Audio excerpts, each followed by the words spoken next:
بسم اللہ الرحمن الرحیم۔ السلام علیکم سامعین، روزانہ واقعات سننے کے لیے اس چینل کو سبسکرائب کر دیں۔ تاریخ میں آتا ہے کہ حضرت یوسف علیہ السلام کو اللہ پاک لڑکپن میں کنویں کے اندر ڈلوا دیتے ہیں۔ یوسف علیہ السلام کو بھائیوں نے مغرب کے قریب کنویں میں ڈالا تھا۔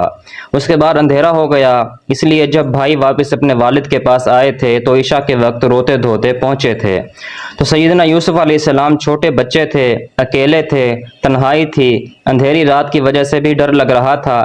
کہتے ہیں کہ جب سحری کا وقت ہوا اور تھوڑی تھوڑی روشنی آنے لگی تو حضرت یوسف علیہ السلام کو امید نظر آئی کہ اندھیرا ختم ہو جائے گا اور میرے بھی کنویں سے نکلنے کا ذریعہ بن جائے گا۔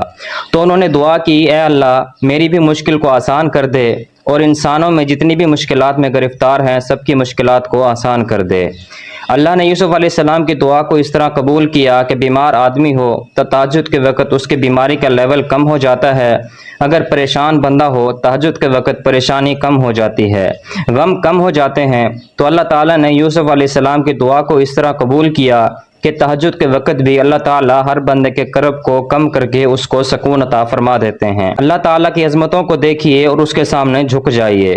حضرت زکریا علیہ السلام اللہ کے پیغمبر تھے۔ جب دنیا میں ان کے سر کے اوپر آرا چل رہا ہے، اللہ اکبر، اللہ آپ اپنی عظمت دکھاتے ہیں کہ ایک نبی کے سر پر آرا چلایا گیا اور ان کے جسم کے 2 ٹکڑے کر دیے گئے۔